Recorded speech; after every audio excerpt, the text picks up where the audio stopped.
All right, everybody. So today we're going to go ahead and get started with our week one lecture. This is going to be examples and definitions of psychopathology. So unit one is going to be what is abnormal. And so we're going to go ahead and get started about this. If you have any questions, you're going to send me an email. Make sure that you have your syllabus with you so you understand how everything works. Make sure that you're taking notes. Keep in mind that you're going to have those participation point quizzes. So, keep a lookout for that. Also, want you to go ahead and make sure that you have those slides downloaded from Compass. If you have any problems, send me an email. But we're going to go ahead and get started. So our agenda for today, we're going to talk about defining abnormal behavior. Then we're going to talk about the DSM-5 definition of a mental disorder. We're going to talk about the role of culture in psychopathology. And then we're going to talk about epidemiology. But first, let's go ahead and let's quiz ourselves. So go ahead and read through the questions, pause the video, um, and just answer, what do you think? What do you think? What is psychopathology? Is it the study of mentally ill people or mentally stressed people, or the manifestation of bad behavior from naughty people, which may be indicative of a need to be locked up in jail? Is it B, the study of mental illness or mental distress, or the manifestation of behaviors and experiences which may be indicative of mental illness or psychological impairment? Is it the study of brain defects or brain disease, or the manifestation of behaviors and experiences which may be indicative of brain trauma or neurological impairment? Is it the study of mental illness or mental distress, or the manifestation of behaviors and experiences which may be indicative of neurological defects or neurological impairment? Or is it E, none of the above? So go ahead and press pause on your video. Just wait for a couple of seconds, and then go ahead and choose your answer. All right. So you've paused, you're unpaused. Let's go ahead and see what you chose. Okay, the right answer was B. So if you chose B, that's good. If not, think about it and send me an email if you have questions of why, your option was wrong.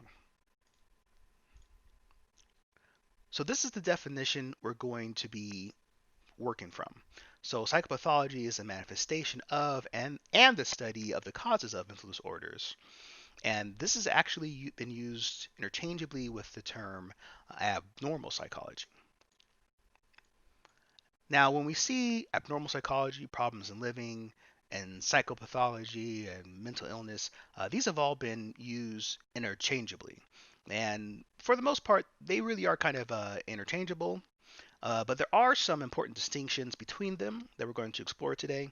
But first, before all of that, let's go ahead and watch a quick video. I was about 16 when I was diagnosed with depression. My doctors think that it stemmed from my parents divorcing and struggling with school, really. It all started when my father died when I was at high school. It all started in university during my final year. It all started when I was 16. I came out of a relationship I was in at the time, and I started purging and self-harming. I first realised I had a mental health problem when I was 15. I was cutting myself every day and crying all the time. Soon after the attack happened, I started to feel throes of anxiety, panic attacks started creeping in. I first realised that I had a problem when I really wanted to stop all the things I was doing, but I just couldn't seem to stop no matter how badly I wanted to. I was suffering from hallucinations, which at the time were really scary because I didn't know what was reality and what was my imagination. At my worst, I felt like I was absolutely worthless, alienating and destructive, with no help of recovery. I felt like I had this black cloud hanging constantly over my head, and it's just a feeling that stays with you and you can't seem to get away from it at all, and you feel completely alone. I felt like this was going to be it forever. I felt as though I'd never reach any of my ambitions or my goals. I felt like I was in my own bubble, hearing muffled voices of people around me. When I had my first proper mental breakdown, and I decided to run away from home. I felt like the world would be better off without me. My mental health problem means that I go through many highs and lows which I struggle to control. Sometimes I just want to hide away. I feel that I have to make everyone else happy, and every day is a struggle, but I just remind myself that I'm strong. My mental health problem means that sometimes the world can be a very scary, very dangerous and very dark place. Everyday tasks can become the most mammoth missions that seem like you're never going to be able to do them. My mental health problem means that life is hard. The hardest thing about having a mental health problem is people not realising that there's something wrong with you and that you can be really ill even if you look absolutely fine. I think especially having an eating disorder, people assume that you're going to look a certain way or be a certain size or a shape, or they imagine certain stereotypes that aren't necessarily true. Like the social, and in my case like the cultural stigma associated with it. If I'm having a bad day, no matter how small it is, it feels like the whole world's crashing in on me and things just keep getting worse. Just trying to get the people around me to understand what I'm going through when they haven't gone through something like me is probably the hardest thing. Social situations in particular can be really difficult. I sometimes can't commit to what we'd call sort of normal everyday activities. The word schizo, I think it has a lot of stigma attached to it. I really don't like it. What really reassured me was knowing that there are so many other people out there who've got the same diagnosis as me and that I'm not alone. Having my 2 rescue dogs to look after and to take care of, because I know that they need me around and they're always happy to see me. So no matter how bad my day is or how awful everything seems to be, I know that they need me and they always make me smile. Having such a great network of friends, family, and people who are out there who can help. I'd look at how far I've come and everything that I'd gone through and realise that I am still standing. It really helps seeing my friends treat me the way that they did 6 years ago before this all started. I was that happy, laid-back person, and that's the person that I want to be and aspire to be again. It really helps me when people just treat me normally. I'd like people to treat me like you would your own mother, I guess. I think that's a good way to treat people. I don't want people to tiptoe around me. I would like people to treat me like any other normal person, but also just to be a bit more sensitive around me, not to be stigmatised, depression and everything, and telling me to cheer up and everything. I wish I'd known how much I was going to grow and learn as I grew up and grew older. I wish I'd known how much therapy was going to help me and how much I was going to gain from that. And I wish I'd known that it was possible to meet people who would love me for all of me, including my mental illness. That I didn't have to feel so alone and that there was a lot of support out there. That there are people out there and organisations that can help me. I don't regret having mental health problems because it has made me who I am today. I wish I'd known just how supportive people can be once you tell them what you're going through. People are accepting. They're not going to walk down the street and cry, "You mental case." They're not going to, they're not going to do anything like that. Everyone's incredibly understanding. And if they're not, them. So the best piece of advice I'd have to give would be just getting over that initial fear of coming out to people about your condition, because once you talk about it, it really does help. The best piece of advice I ever got was to just focus on today, because you can't change what's happened in the past, and there's honestly no real way of predicting what's going to happen in the future. I know it's hard, but be yourself and be brave, and you will recover.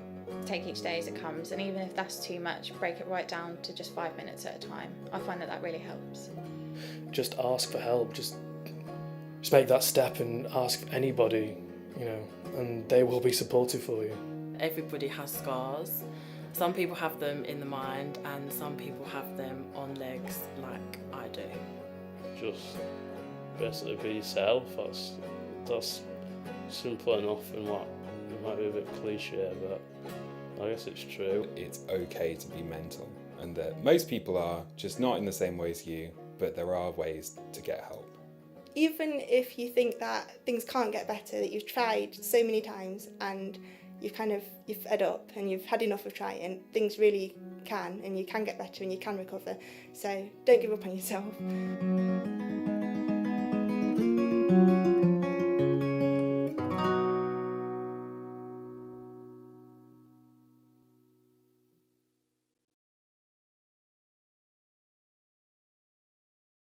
All right, so those are real people with real mental health concerns, and real people who want to be treated like real people.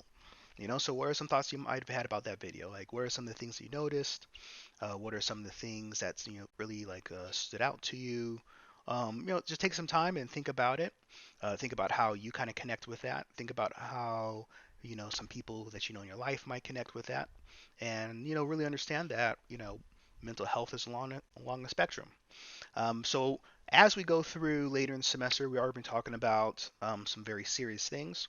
So I do want to let everybody know that if you feel like that content might be troubling to you, please take whatever self-care concerns that you have or self-care steps you might need to do to adjust that material.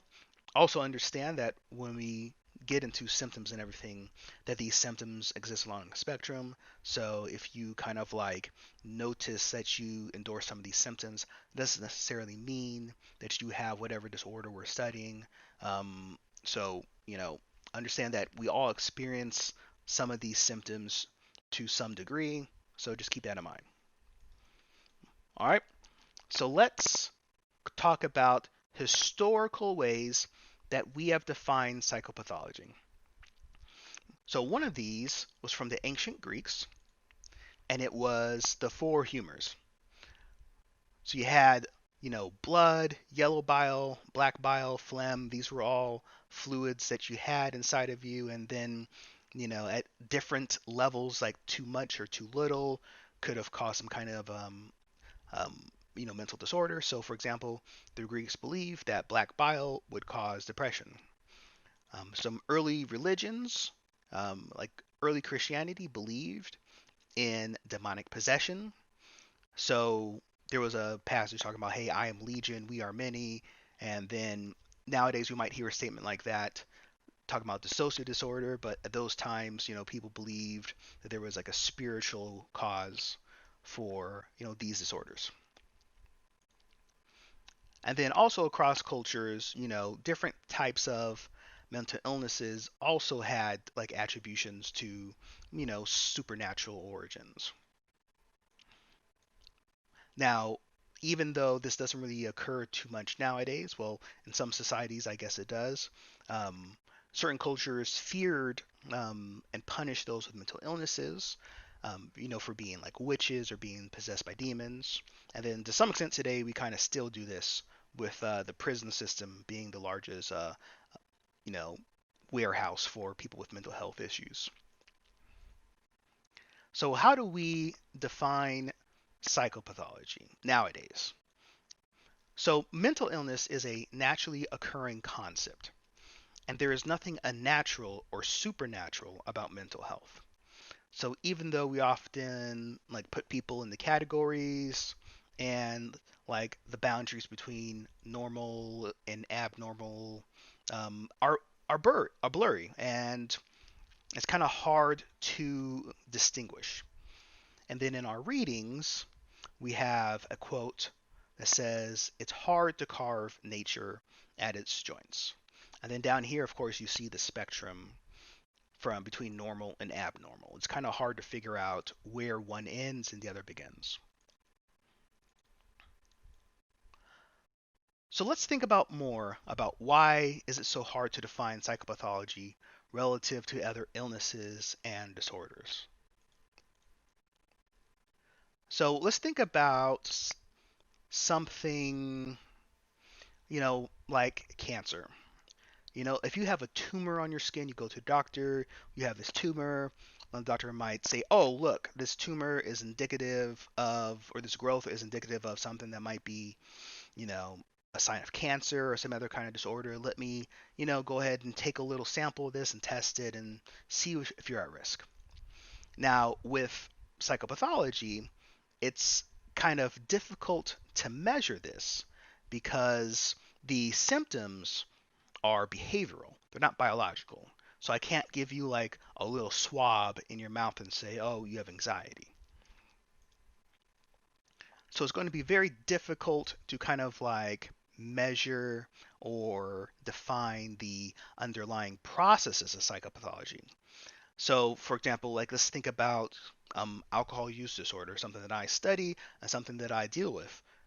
It's kind of hard to look into somebody and find out what pathway they took to become an alcoholic, and then you know replicate that over everybody Whereas when you're thinking about something like cancer or other kinds of disease development, with enough time, with enough research, you can kind of track the biological process that occurs with that. So, like unlike a medical disease, there are actually like large differences in the presentation or the expression of psychopathology.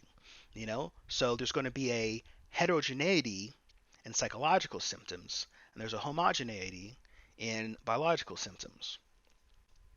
So pretty much what this means is, we'll talk about this a little bit later. We talk about autism. So the autism spectrum disorder, there's not two that look alike, whereas I could probably group a large amount of people with breast cancer or some other kind of a kidney failure and say like, look at like this will present itself in a certain way. Chicken pox presents itself in a certain way, but psychopathology, not so much. So let's look at some important terms, some definitions that I want you to have and to think about.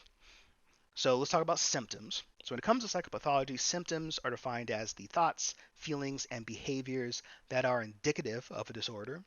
Now, when we're looking at symptoms, we want to consider the duration. This is going to be how long the symptoms last. The impairment. So this is the level of harm to self or others. We want to think about context, the domains and situations in which symptoms occur. And now when we look at syndrome, the syndrome is going to be a group of co-occurring symptoms that are assumed to have a common etiology. And then when we talk about etiology, we're going to be talking about the causes or the origins of a disorder.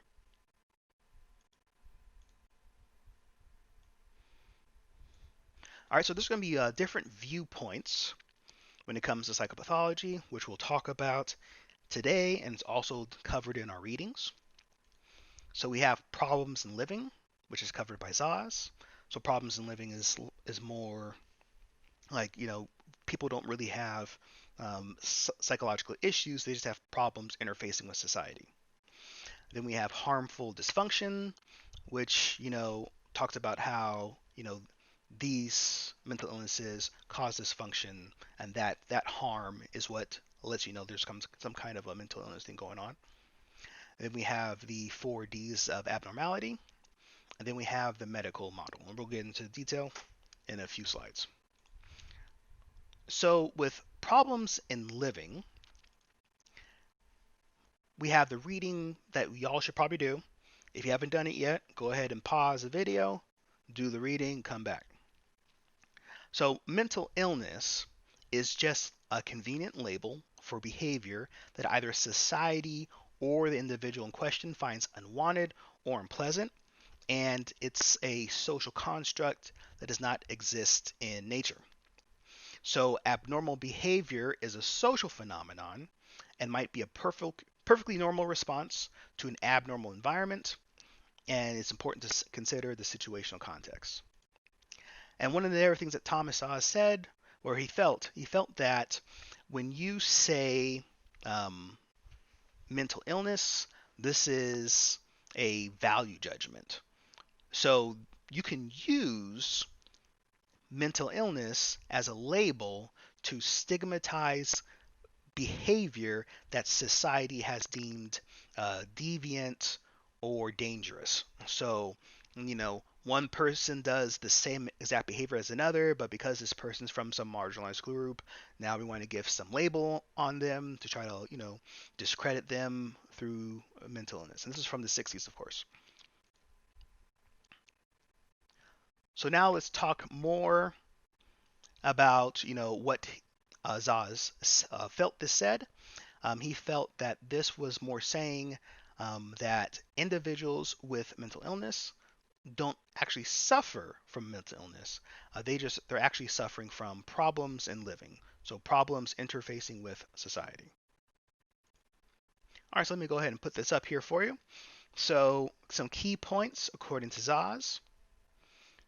We have that mental illness is a cultural norm.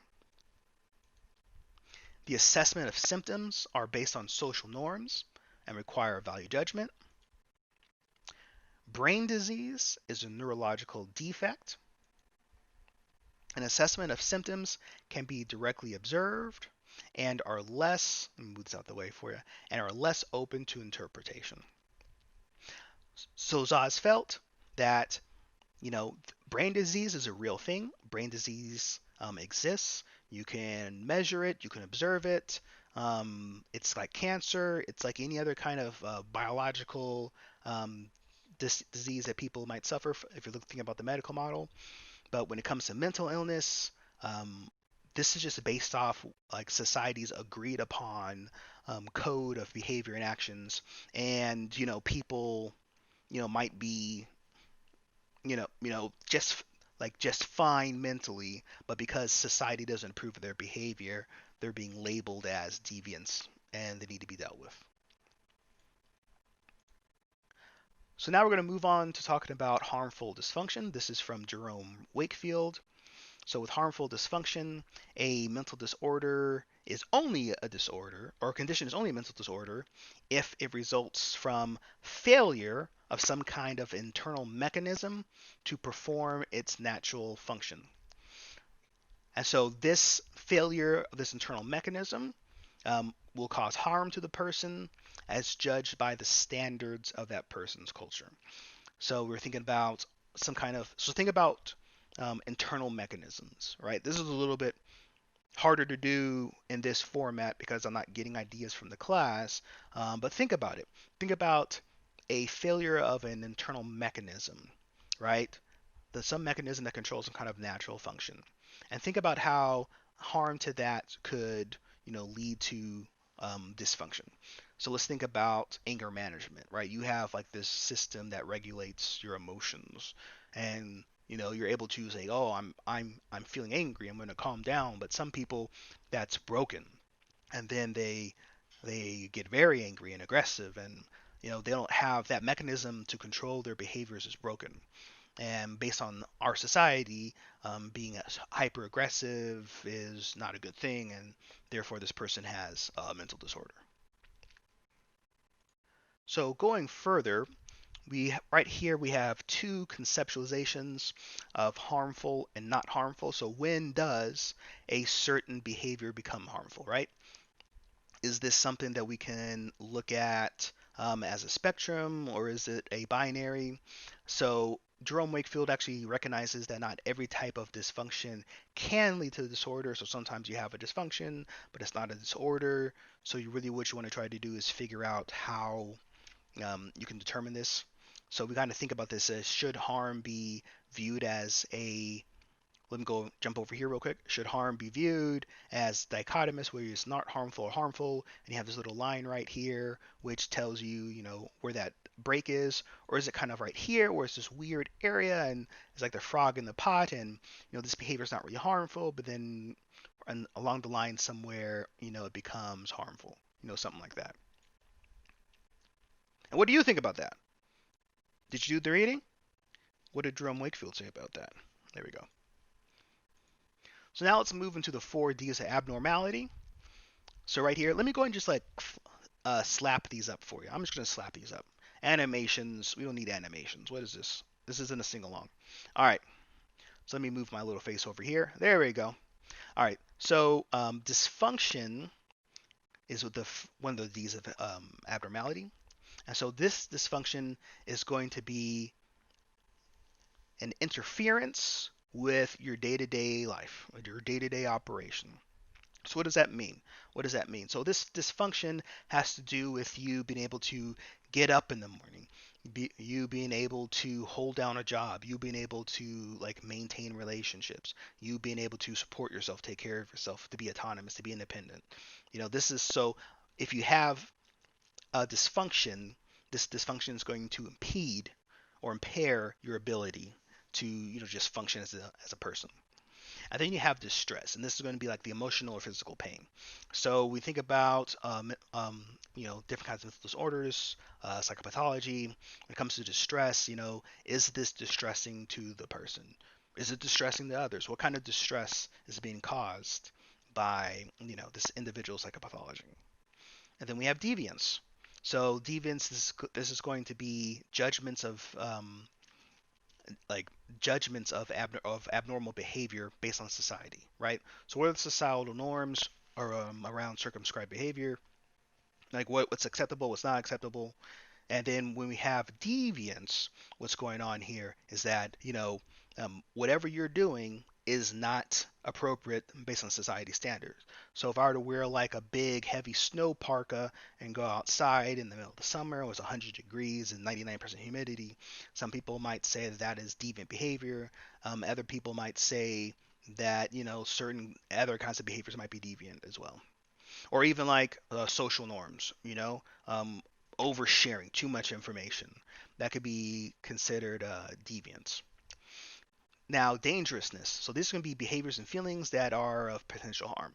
So this could be something where you're thinking about self-harm, you're thinking about, suicide, stuff like that. And there's also thinking about things like, excessive risk taking, like sharing needles or unprotected sex or other, or like walking along the edge of a building on the rooftops, doing dangerous behaviors that might cause harm to you or others.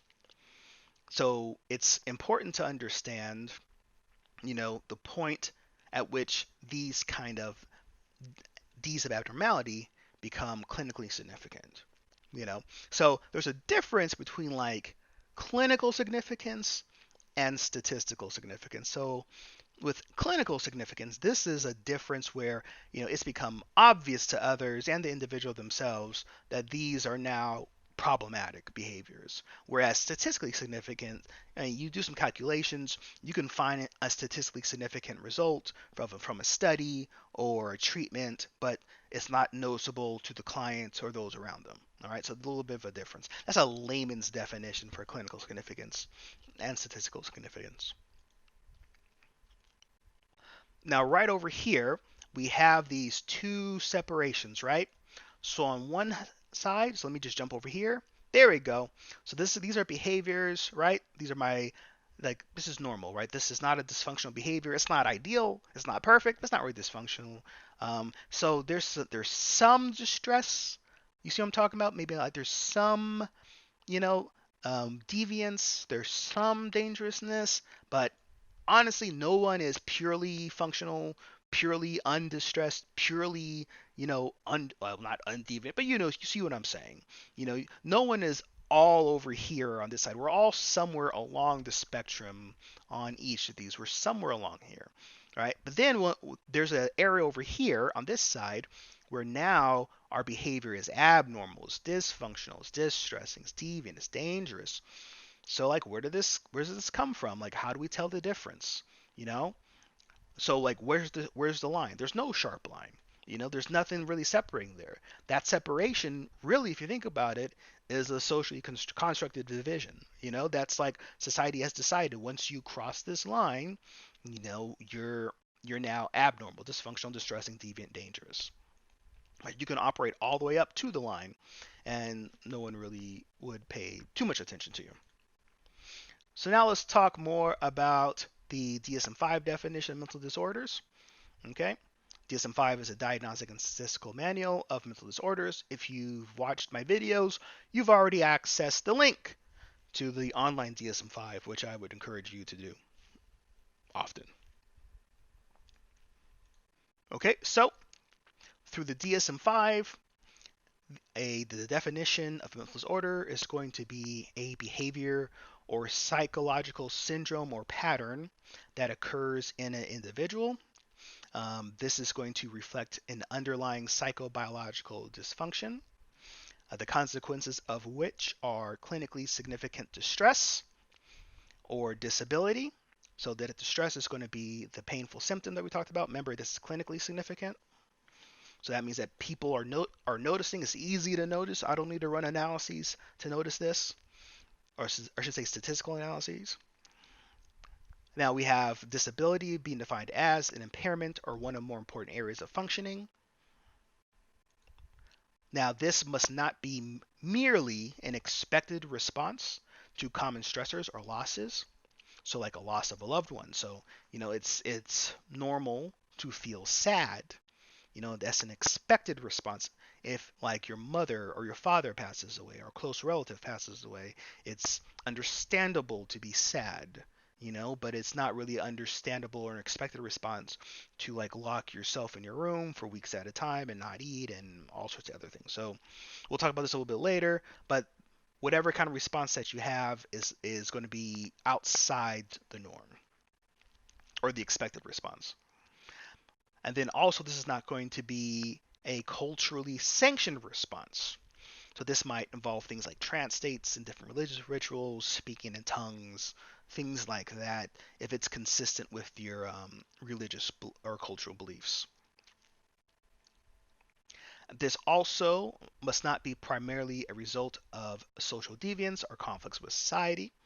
So, as is apparent, some behaviors are seen as threatening and dangerous and are requiring some kind of forceful response, whereas the same behaviors by a different group of people are seen as acceptable and, encouraged and valid. So this happens, and there was a point in time when people would try to use mental disorder as a reason for locking people up by saying, look at this person's behavior. I don't want them to do this, so they should be arrested and locked up. Even though that still happens nowadays, but outside the purview of the course. Well, not really, but we'll get into it a little bit later. Outside the purview of this lesson. All right, so now let's talk more about the medical model according to the DSM-5. So these are going to be some good key points here. Take some notes. All right. So when we're looking at the definitions for psychopathology, we're looking at the DSM-5. We want to make like each definition for the disorders that we'll cover involves a discussion of distress. It's going to involve a discussion of impaired functioning or some kind of disability associated with a mental disorder. It's going to involve some kind of discussion about risk. These risks have to do with like suffering, death, pain, disability, or other kinds of important losses of freedom. These are discussed at length in some of these definitions when we're talking about looking at disorders in DSM-5. Now, when we see these disorders in DSM-5, what we're not going to see are conversations or symptoms containing like culturally sanctioned responses to events. Deviant behavior is deemed by society. So this is like the conflicts between an individual or society. So when you're looking at the DSM-5, I would encourage you to go to the online DSM-5, look through some of these disorders, pick out your favorite disorder, the one you're most interested in, and you will see conversations or discussions of distress, disability, impairment, and then other kinds of risks. Now, a long time ago, the DSM-5 looked a lot different. There's some disorders that were in the DSM-5 in the past that are no longer in the DSM-5 now. So that's important. So think about that. So let's review these terms. So we talked about these before. Let's review them again. Okay. This is almost like me giving you like a little bit of a, those vocab quizzes you used to get in 5th grade. All right. So here's the term symptoms. All right. You took some notes on this. We talked about this a little bit earlier. Pause the video. What do you think the definition, or what do you remember the definition of symptoms? That's right. The definition is thoughts, feelings, and behaviors that indicate a mental disorder. So what's the definition of syndrome? Go ahead and pause the video. Tell me what you think. Actually, you can't even tell me. This isn't live. Tell yourself what you think. All right, quiz yourself. All right, there we go. It's a group of signs and symptoms that tend to co-occur and are assumed to have a common etiology or course. Now, there are some additional considerations when we're thinking about symptoms. So what are those additional considerations, right? So it's not just the symptoms, but there's a few things associated with the symptoms that we're interested in as well. Do you remember these? Okay, it's not like they're going to be on the quiz or anything. All right. Take some time, pause, think about it. That's right. We got duration, how long the symptoms are lasting for. We have the level of impairment of the symptoms, and then we have the situation or context in which the symptoms occur. Very good. So let's talk a little bit about culture.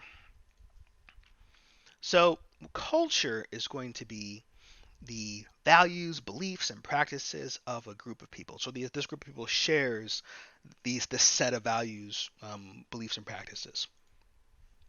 So all definitions of psychopathology and problems in living are going to be culturally embedded. So what does that mean? That means that the way that we define like what's abnormal is based on the culture that we live in. Because culture has a profound influence on what we consider normal or abnormal, depending on the time period, depending on different political orientations or whatever. So it's not the same across time.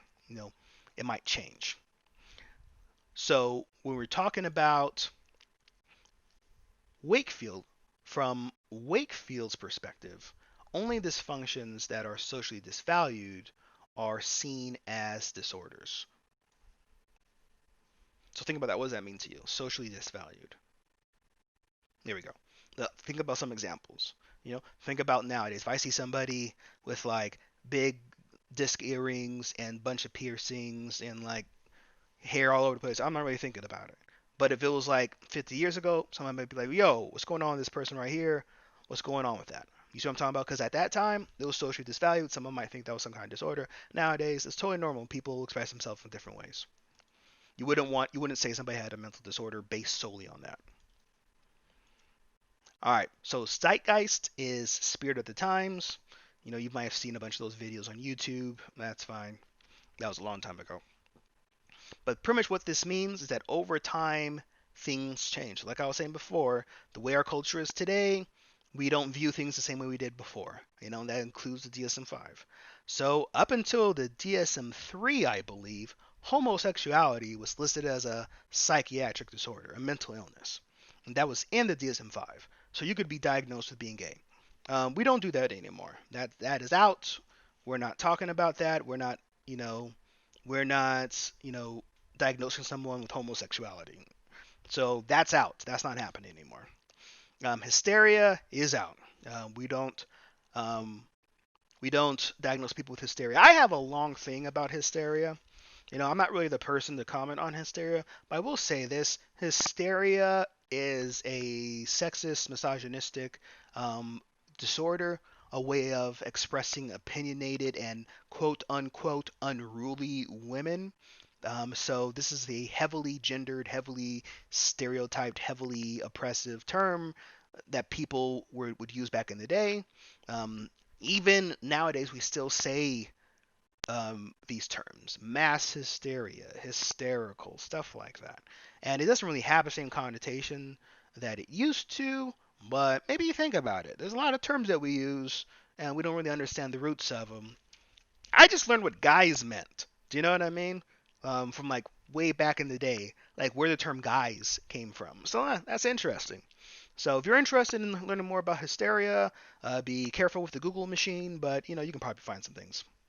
Sure, send me an email, come to office hours, we'll talk about it. All right, pathological gambling. Boom! We've added that in, right?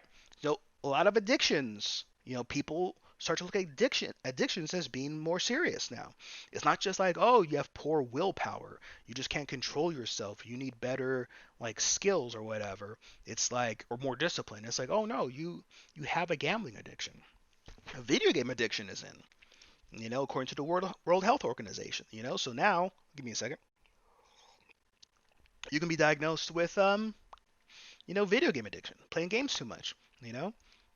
This is different from playing games. Like I said, like alcohol use disorder is different from drinking beer.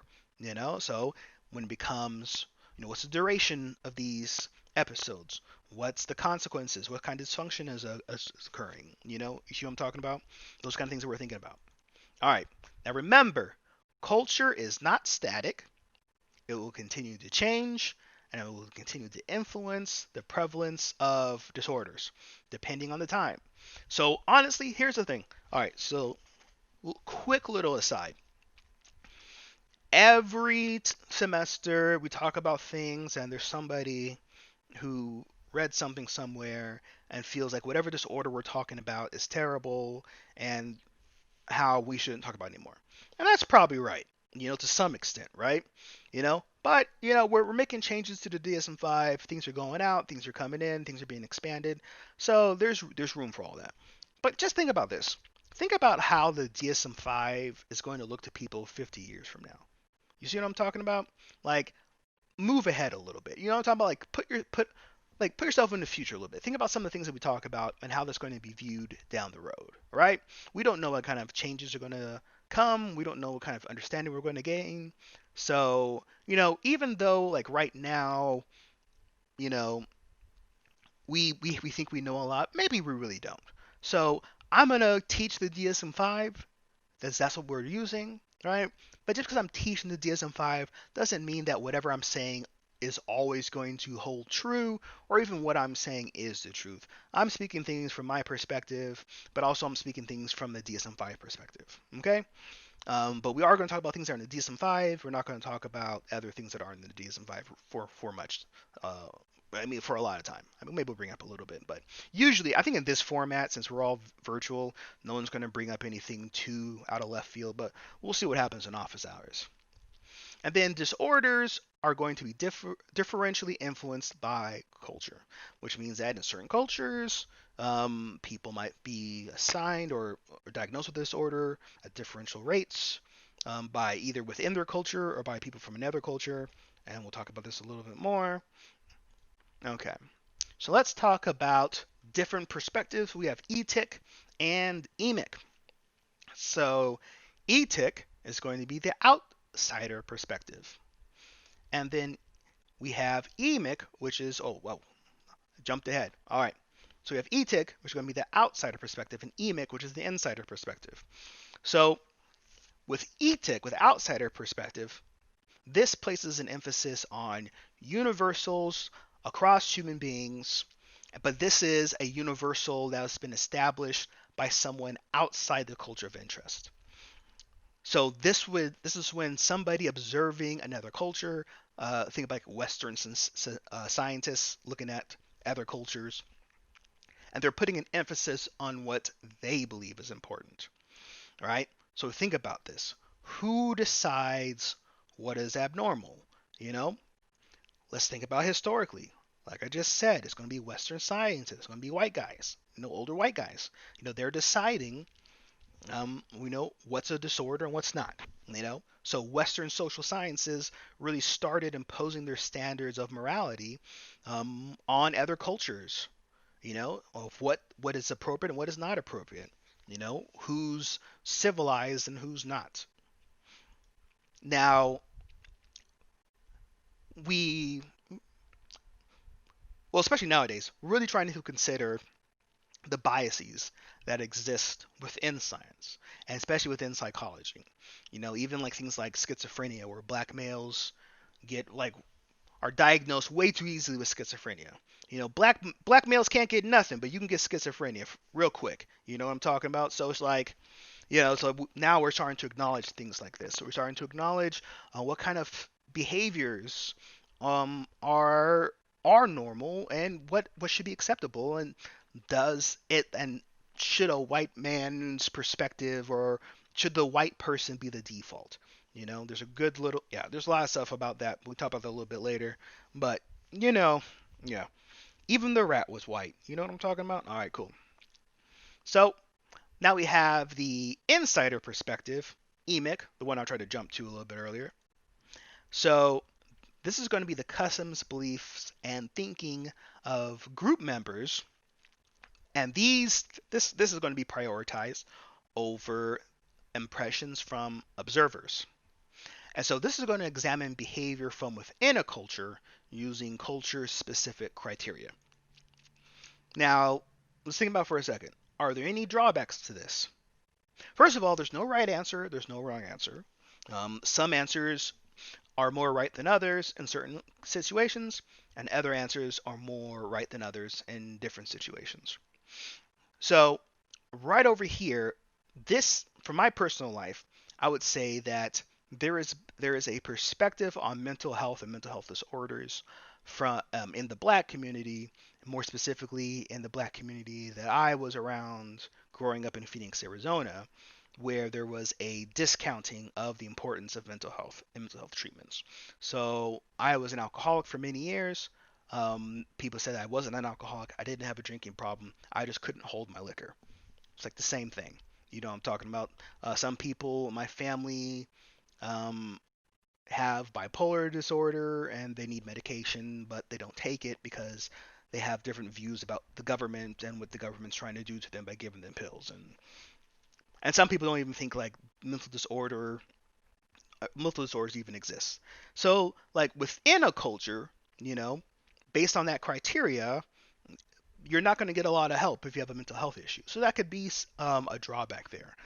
One thing is like it can protect you from the etic perspective, where someone comes in and says, "All y'all are sick," blah blah blah. You know, get you all Tuskegee around here.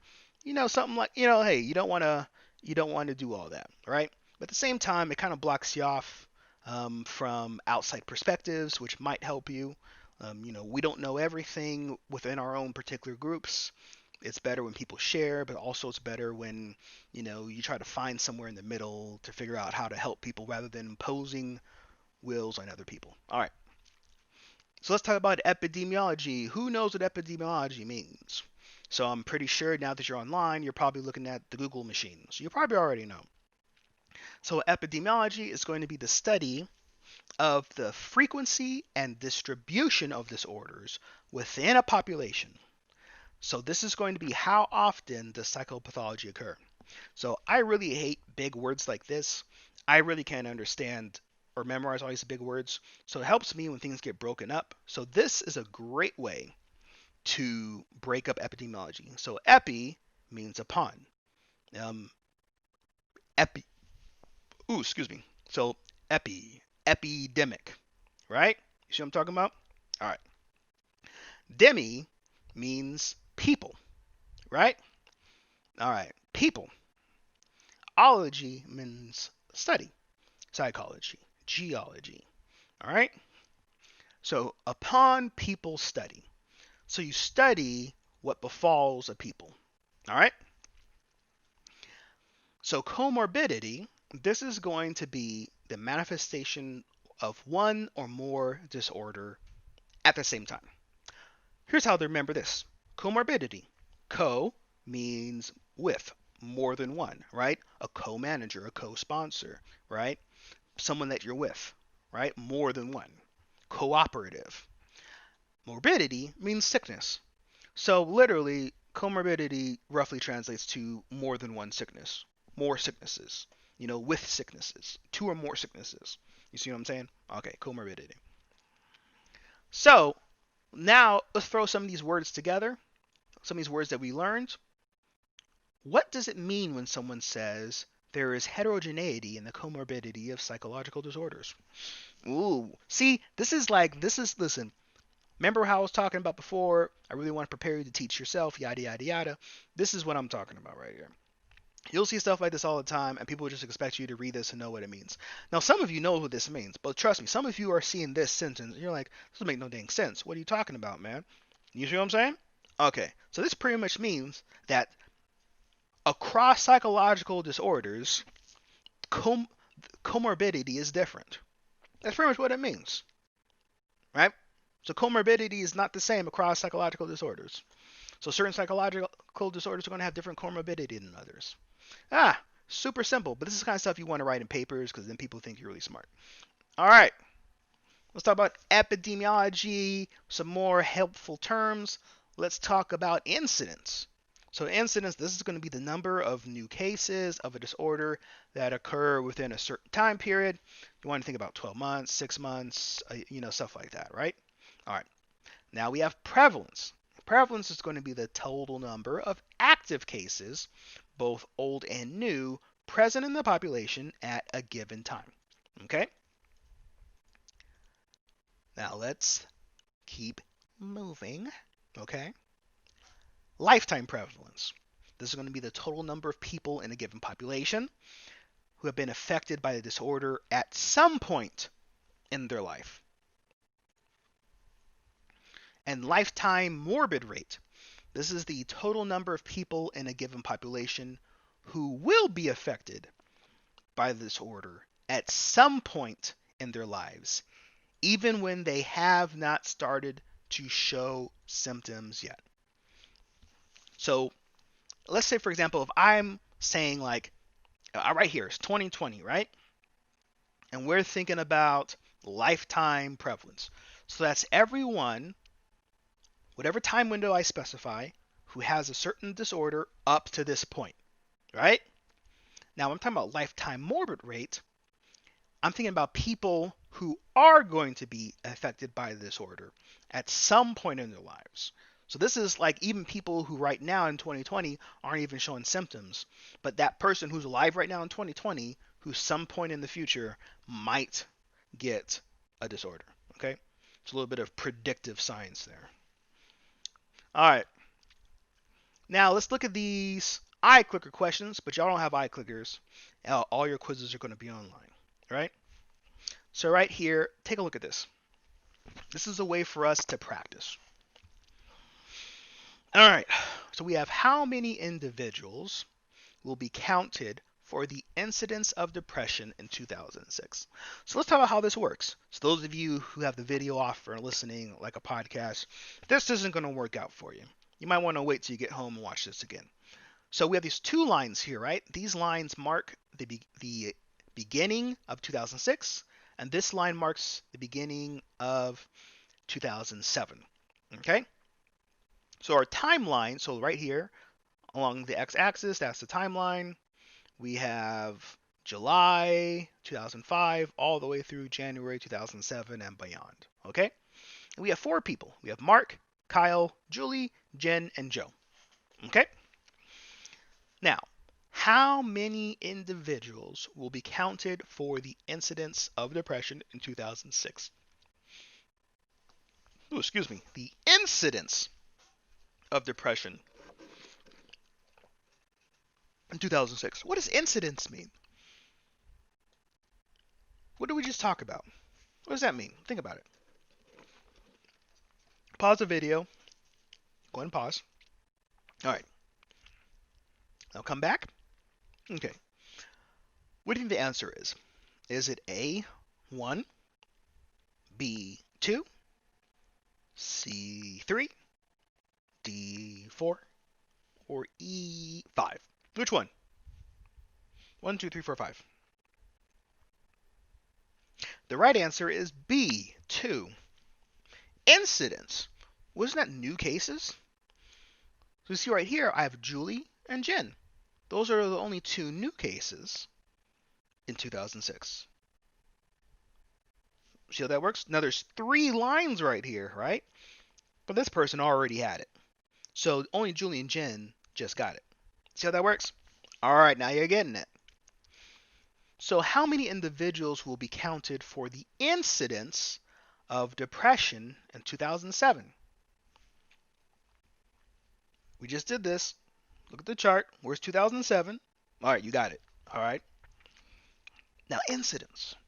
How many people have depression in 2007? Okay. So, looking at the people who have depression in 2007, which one would be counted for the incidence? How many? How many do you have? The answer is 1. 1. So as you see right here, I have 3 people with depression in 2007. But only 1 incidence of depression in 2007. 1 new case in 2007. All right. All right, let's do this one here. All righty. So how many individuals will be counted for the 12-month prevalence of depression in 2006? 12-month prevalence. What does that mean? 12-month prevalence in 2006. What 12 months is that referring to? Okay. You thinking about it? All right. 1, 2, 3, 4, or 5. Which one is it? Do you know? Well, I know. What, do you know? Okay. Boom. There we go. It's going to be 3. So 12-month prevalence, that is how many people have depression in this 12-month window. And this 12-month window is from January 2006 to the end of 2006, right? Where it cuts off in January 2007. So that second red line cuts it off. So you have 3 people who have depression at 12-month prevalence in 2006. All right.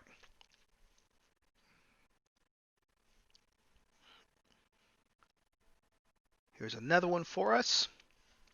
How many individuals will be counted for the lifetime prevalence of depression in 2006?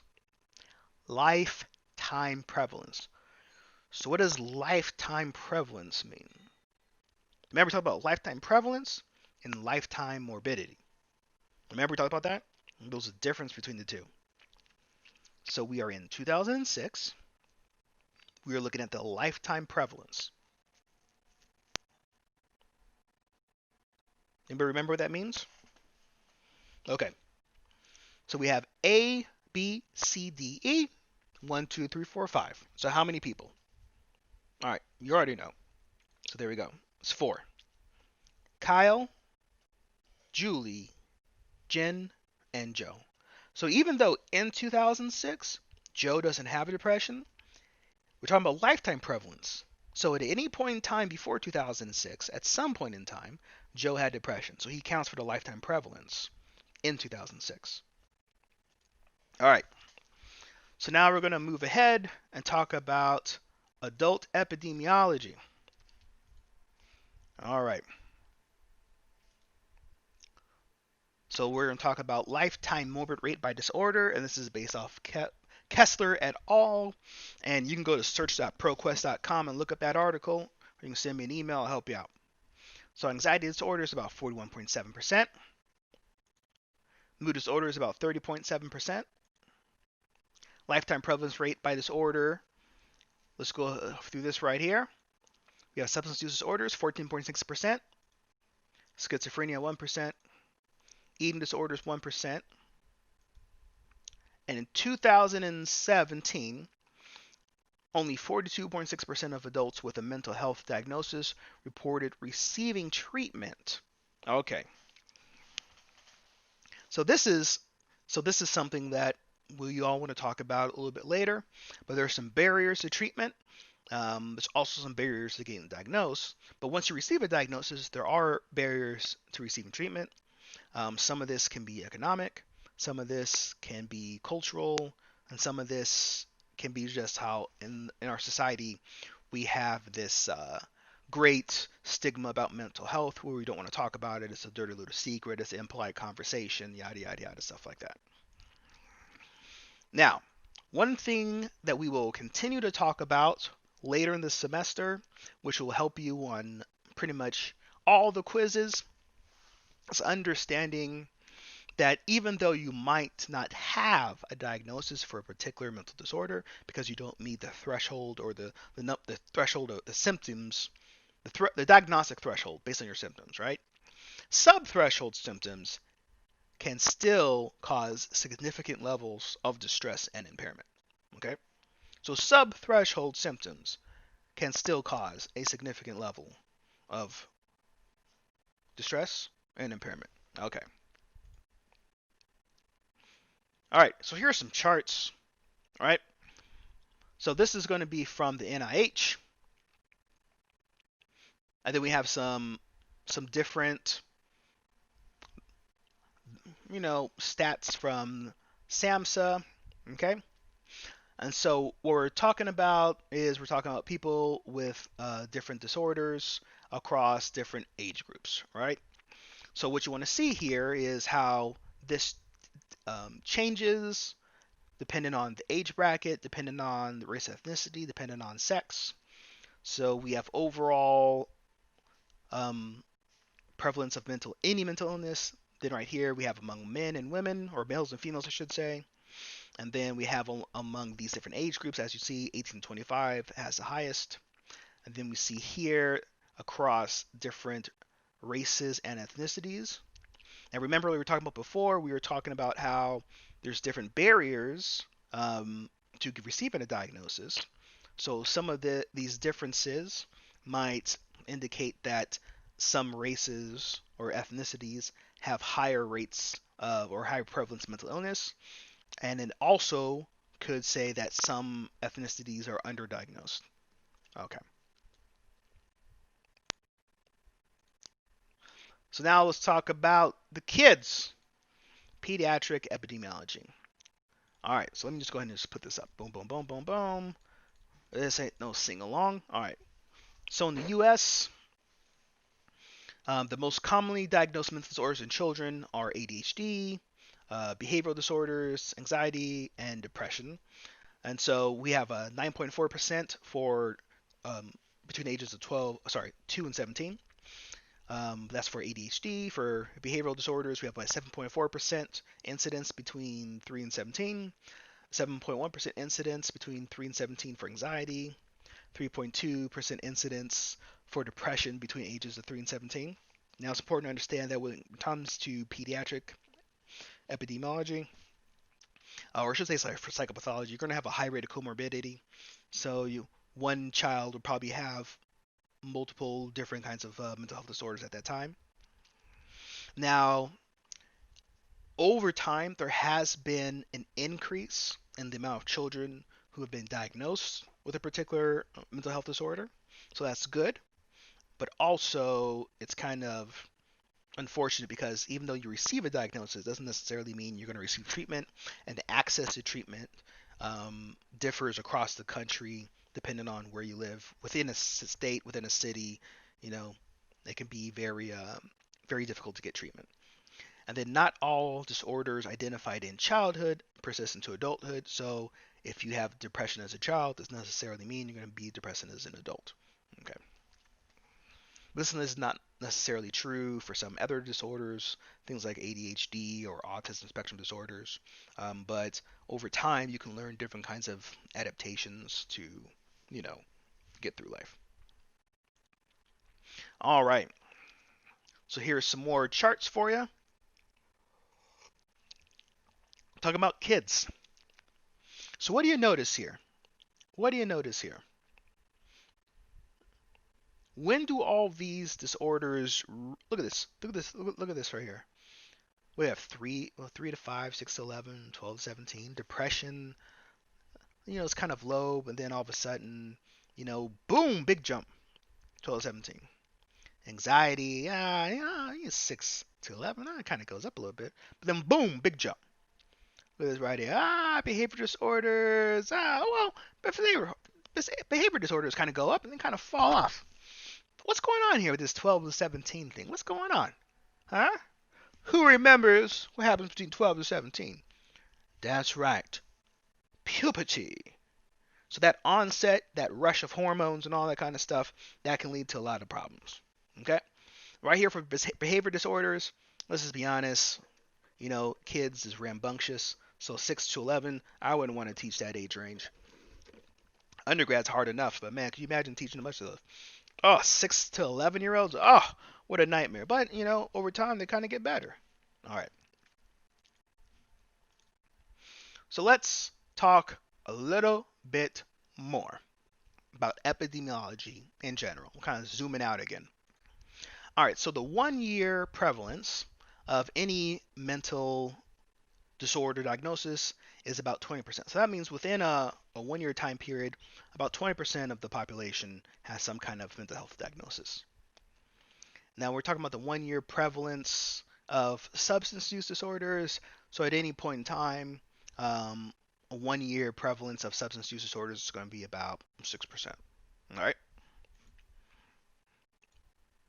So let's start here. It's about 9% of the population have mental disorder diagnoses and experience functional impairment. About 5% of the population have severe mental health disorder diagnoses, but only about 0.5% receive disability benefits. All right, so we do have some racial discrepancies in epidemiology. So, for example, incidence and prevalence of psychopathology in the U.S., minorities actually equal or less than white individuals, but minorities report higher burden of disability. Bi or multiracial individuals are more likely to report mental illness than other racial or ethnic minority group. And when you're thinking about this incidence and prevalence, also you want to think about how, you know, in the U.S., even though the minorities might have like equal rates of like incidence and prevalence, um, even when they do have a mental disorder, there's going to be like differential rates when it comes to treatment. So, even though like white individuals might make up, about 20% or so of the population with a mental disorder, when it comes to the amount of people with mental disorder receiving treatment, white individuals make up 48%. Some populations are also more commonly misdiagnosed because of their racial ethnic identities. So this can be, thought of as like African Americans being more likely to be misdiagnosed with schizophrenia when compared to white people. And then also minority youth presenting with mental disorders are more likely to be sent to the juvenile justice system, while white youth are more likely to be referred to primary care.